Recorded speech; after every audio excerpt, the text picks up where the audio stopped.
Start with the name of Allah, the most gracious, the most merciful.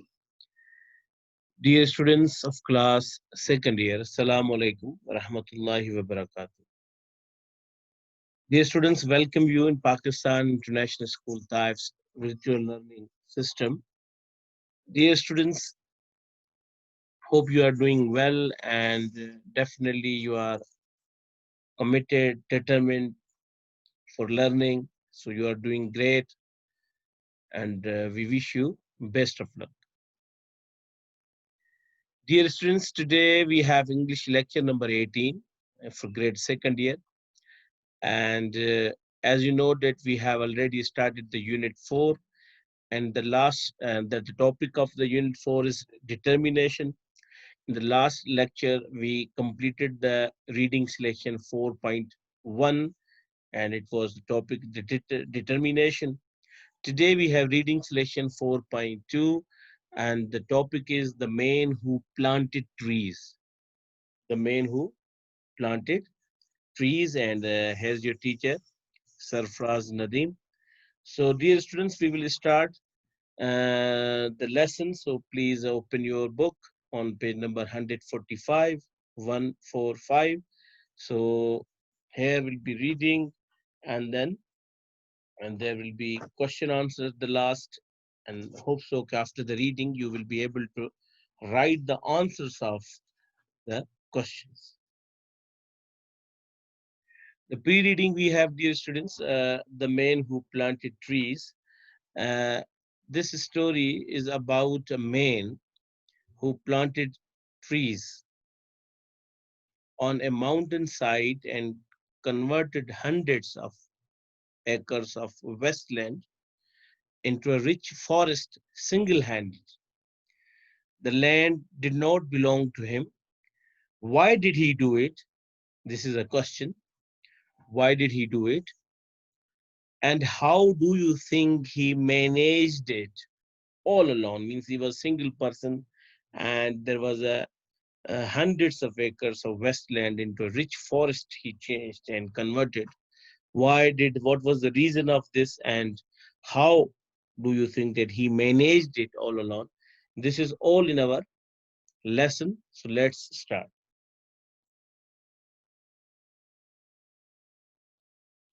First of all, we have about the author, dear students, Jean Guénot from 1895 to 1970 was a French novelist, a celebrant of nature whose works are set in Provence and whose rich and diverse imagery has been widely admired. A love of nature came to Giono from his mountain town and from the shepherd family with whom, as a boy, he spent his summers. He was largely self-taught as an infantryman in World War I. He was one of his company's 11 survivors at Verdun. This is a translation of one of his story, Lehom Koi Planted des Arbors, first published in 1954. So, dear students, here we have this pre-reading about this is the introduction about the author. The name Jean Giono is the writer, and he is just telling something us. Here, dear, we have the page preview you can see, and this is the uh, page, The Man Who Planted Trees, reading selection 4.2. For a human character to reveal truly exceptional qualities, one must have the good fortune to be able to observe its performance over many years. If this performance is devoid of all egoism, if its guiding motive is unparalleled generosity, if it is absolutely certain that there is no thought for recompense and that in addition it has left its visible mark upon the earth, then there can be no mistake. Dear students, this story has been written by Gian Giorno. He says that he was taking a long trip uh, But first, in introduction, he is telling about the kind of determination that a person who has a character to reveal truly exceptional qualities, one must have the good fortune to be able to observe, then he can do all the things. About 40 years ago, I was taking a long trip on foot over mountain heights, quite unknown to tourists in that ancient region where the Alps thrust down into Provence. All this at the time I embarked upon my long walk through these desert regions was barren and colorless land. Nothing grew there but wild lavender. I was crossing the area it at its widest point, and after 3 days walking, found myself in the midst of unparalleled desolation. I camped near the vestiges of an abandoned village. I had run out of water the day before and had to find some. These clustered houses, although in ruins, like an old wasp's nest, suggested that there must one have been a spring or well here. There was indeed a spring, but it was dry. That the 5 or 6 houses, roofless, gnawed by wind and rain, the tiny chapel with its crumbling steeple stood about like the houses and chapels in living villages. But all life had vanished. Now, dear students, from these two paragraphs, that he says that he was taking a long trip on foot over mountain heights. This area was unknown to tourists. It was barren and deserted place. He reached to a desolation where water was scarce. He looked around, but he could not see any sign of life. He camped there, harsh and was blowing, therefore he had to move to his camp and stayed there. He walked for 5 hours but could not find water. So he's telling this whole about the and then he made he's telling about the scenario, the area he was. It was a fine June day, brilliant with sunlight, but over his unsheltered land, high in the sky, the wind blew with unendurable forest ferocity. Unendurable ferocity. It growled over carcasses of the houses like a lion disturbed at its meal. I had to move my camp. After 5 hours walking, I had still not found water, and there was nothing to give me any hope of finding any. All about me was the same dryness, the same coarse grasses. I thought I glimpsed in the distance a small black silhouette upright and took it for the trunk of a solitary tree. In any case, I started toward it. It was a shepherd. 30 sheep were lying about him on the baking earth. He gave me a drink from his water cowed and a little later took me to his cottage in a fold of the plain. He drew his water, excellent water, from a very deep natural well above which he had constructed a primitive winch.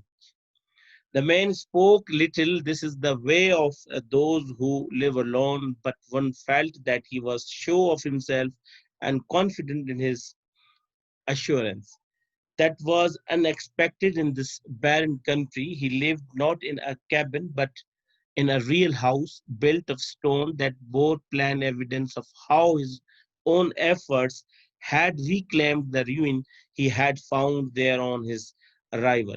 His roof was strong and sound. The wind on its tiles made the sound of the sea upon its shore.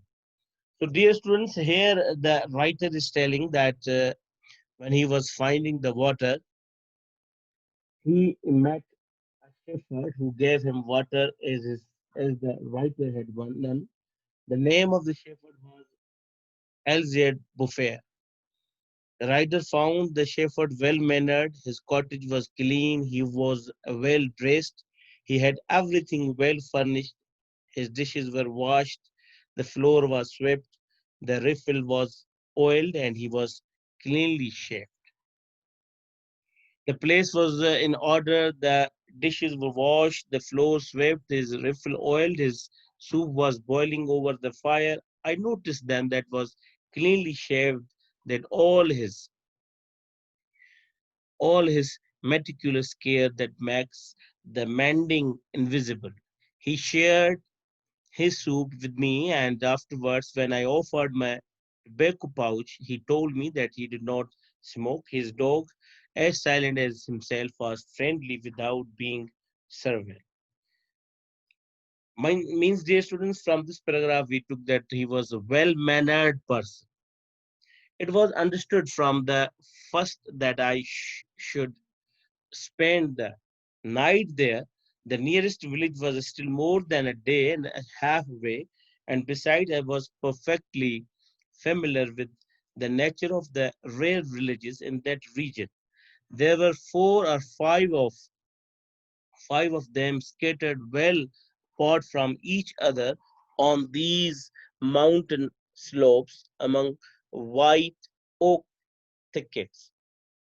At the extreme end of the wagon roads, they were inhabited by charcoal burners, and the living was bad. Families crowded together in a climate that is excessively harsh both in winter and in summer, found no escape from the unceasing conflict of personalities. The men took their wagon loads of charcoal to the town and then returned while the women nursed their grievances.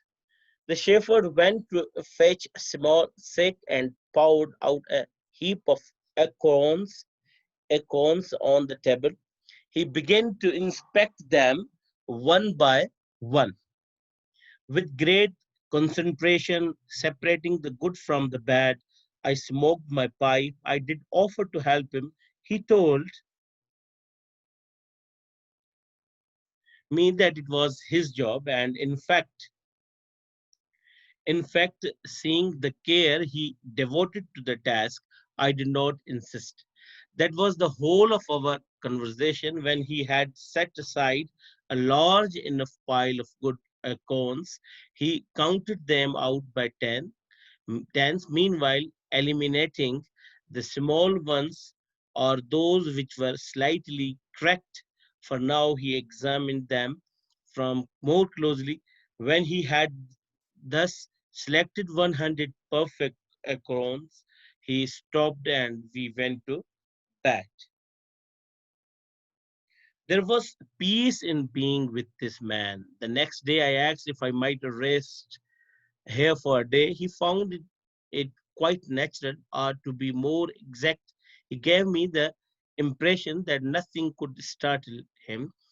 The rest was not absolutely necessary, but I was interested and wished to know more about him. He opened the pen and led his flock to pasture. Before leaving, he plunged his sack of carefully selected and counted acorns into a pail of water. I noticed that he carried for a stick an iron rod as thick as my thumb and about a yard and a half long. Resting myself by walking, I followed a path parallel to his pasture was in a valley. He left the dog in charge of the little flock and climbed toward where I stood. I was afraid that he was about to rebuke me for my indiscretion, but it was not that at all. And this was the way he was going, and he invited me to go along. If I had nothing better to do, he climbed to the top of the ridge about 100 yards away. Dear students, the writer stayed with the shepherd in these paragraphs for night. The shepherd bought a sack of acorns. He selected 100 good acorns from the sack. The next day, the shepherd took his iron rod, and the writer took the acorn with him and went to the height of the hills. So here, this This is the about these paragraphs. There he began thrusting his iron rod into the earth, making a hole in which he planted an acorn. Then he refilled the hole. He was planting oak trees. I asked him if the land belonged to him. He answered no. Did he know whose it was? He did not. He supposed it was community property or perhaps belonged to people who cared nothing about it. He was not interested in finding out whose it was. He planted his 100 acorns with it the greatest care. Now, dear students, from this paragraph, we got that the land was not belonging with him. He was not the master of the land or the proprietor of the land, but he thought that whatever the land belongs, I work and what he was doing, but he used to plunge the road into the earth and in the holes planted cones. He came to know that he shepherd was living alone after the. So, dear student, this is the lesson. Next paragraph. After the midday meal, the resumed his planting. I suppose I must have been fairly insistent in my questioning, for he answered me. For 3 years, he had been planting trees in this wilderness. He had planted 100,000 of the 100,000 of planted thousands of the he had expected to lose half to rodents or to be to the unpredictable designs of province. There remained 10,000 oak trees to grow where nothing had grown before. That was when I began to wonder about the age of this man. He was obviously over 50, 55, he told me. His name was Elizabeth Beaufair. He had once had a farm in the lowlands. There he had his life. He had lost his only son, then his wife. He had withdrawn into his solitude, where his pleasure was to live leisurely with his lambs and his dog. It was his opinion that this land was dying for want of trees. He added that, having no every pressing business of his own, he had resolved to remedy this state of affairs.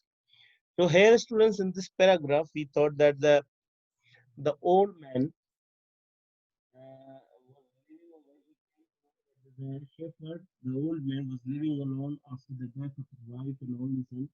The shepherd was planting the acorns for 3 years. So he was thinking that this is my land. This is I'm going to resolve the affairs of the state.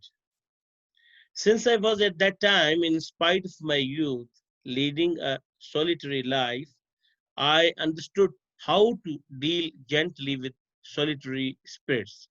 But my every youth forced me to consider the force in relation to myself,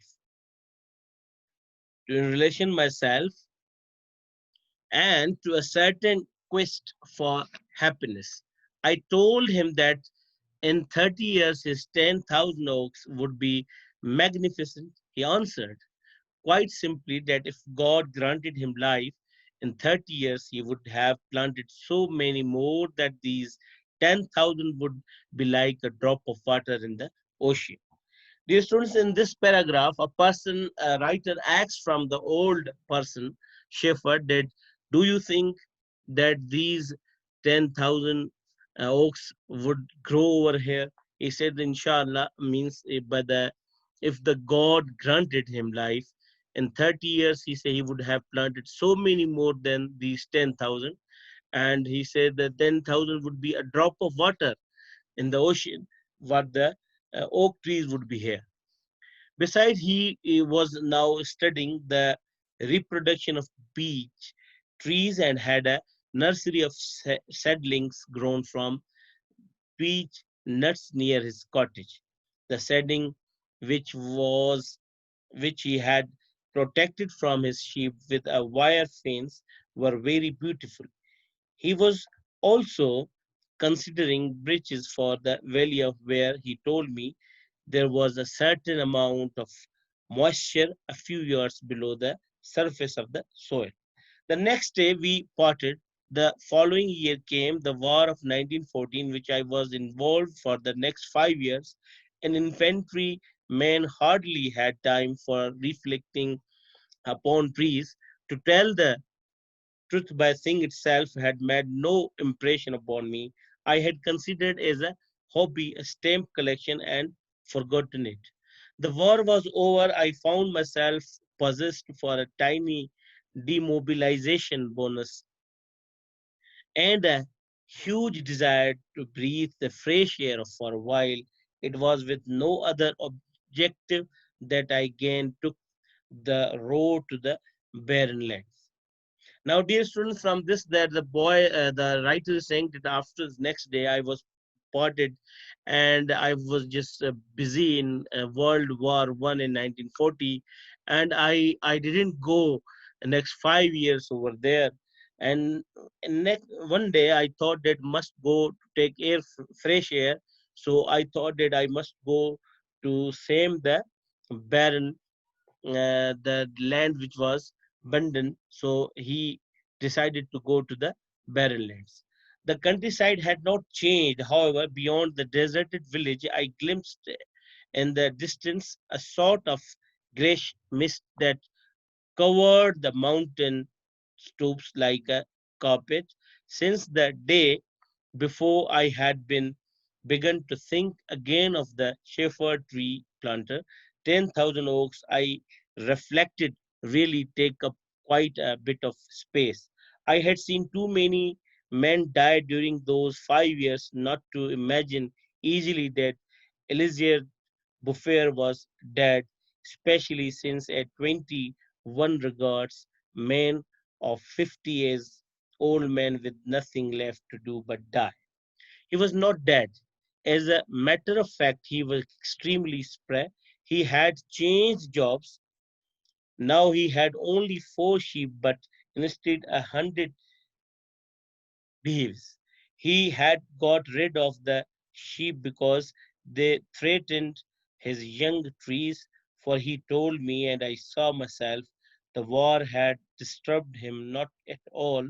He had imperturbably continued to plant. The oaks of 1910 were then 10 years old and taller than either of us. It was an impressive spectacle. I was literally speechless, and as he did not talk, we spent the whole day walking in silence through his forest in three sections. It measured 11 kilometers in length and 3 kilometers at its greatest width. When you remembered that all this had sprung from the hands and soul of this one man, without technical resources, you understand the man could be as effectual as God. So, dear student, at the end of war, means in this paragraph, World War One, the writer came back to the area. This time he found the area a lush green meadow instead of a wilderness. The writer observed green trees, flowers, gardens, and flowing brooks. When the shepherd reached 87, the writer once again met with him. So the shepherd was afraid for his trees from the sheep, so he changed his job from keeping sheep to that of rearing bees. The shepherd was quite busy in his work. Now, dear students, uh, as we have learned that the effectual is God in other realms than that of destruction. He had pursued his plan and bridged trees as high as my shoulder, spreading out as far as the eye could reach. Confirmed it, he showed me handsome clumps of birch planted 5 years before that is in 1950 when I had been fighting at Word. He had set them out in all the valleys where he had gazed, and rightly that there was moisture most at the surface of the ground. They were as delicate as young girls and very well established. Creation seemed to come about in a sort of chain reaction. He did not worry about it. He was determinedly pursuing his task in all its simplicity. But as we went back toward the village, I saw water flowing in brooks that had been dry since the memory of man. This was the most impressive result of chain reaction that I had seen. The wind, too, scattered seeds as the water reappeared, so there reappeared willows, rushes, meadows, gardens, flowers, and a certain purpose in being alive. But the transformation took place so gradually that it became part of the pattern without causing any astonishment. Hunters climbing into the wilderness in pursuit of hares of or wild boar, had of course noticed the sudden growth of little trees, but had attributed it to some natural caprice of the earth. That is why no one meddled with Eliezer Beaufair's work. If he had been detected, he would have had position. He was undetectable, undetectable, who in the villages or in the administration could have dreamed of such perseverance in a magnificent generosity. So here, dear students, the writer is telling that when he found the area, it was lush green and flowers and greenery was from all the sides, and he was very happy to see that everything was going well and great. To have anything like a precise idea of his exceptional character, one must not forget that he worked in total solitude, so that toward the end of his life he lost the habit of speech, or perhaps it was that he saw no need for it. I saw Elziard Beaufair for the last time in June 1945. He was then 87. I had started back along to the route through the Westlands, but now, in spite of the disorder in which the war had left the country, and there was a bus running between the Durance Valley and the mountain. I attributed the fact that I no longer recognized the scenes of my earlier journeys to this relatively speedy transportation. It seemed to me too that the route took me through new territory. It took the name of a village to convince me that I was actually in that region that had been all ruins and desolation. Now, dear students, in this paragraph, it seems that in 87 was age of the person, and he came in June 1945 again. So he said the whole map of the area was changed. Everything was green, lush, and the roads were there. Means he thought that it was not that which I saw earlier ago. It was not a barren land. It was lush green, and everything was fine. The bus put me down at Vargons. In 1913, this hamlet of 10 of 12 houses had uh, three inhabitants. Everything had changed, even the air. Instead of the harsh dry winds that used to attack me, a gentle breeze was blowing, laden with scents. A sound like water came from the mountains. It was the wind in the forest. Most amazing of all, I heard the actual sound of water falling into a pool. I saw that that a fountain had been built, that it followed freely, and what touched me most, that someone had planted a linden beside it. A linden that must have been 4 years old already in full leaf, the incontestable symbol of resurrection. Symbol of resurrection. Besides wagons, before evidence of labor at the sort of undertaking for which hope is required, hope then had returned. Ruins had been cleared away, dilapidated walls torn down, and 5 houses restored. Now there were 28 inhabitants, 4 of them young married couples. The new houses, freshly plastered, were surrounded by gardens where vegetables and flowers grew in orderly profusion, cabbages and roses, leeks and snapdragons, clearly and anemones. It was now a village where one would like to live. So now, dear students, it seems that everything was changed over there. The barren land changed in the green land, and everything was fertile, and everything was quite good.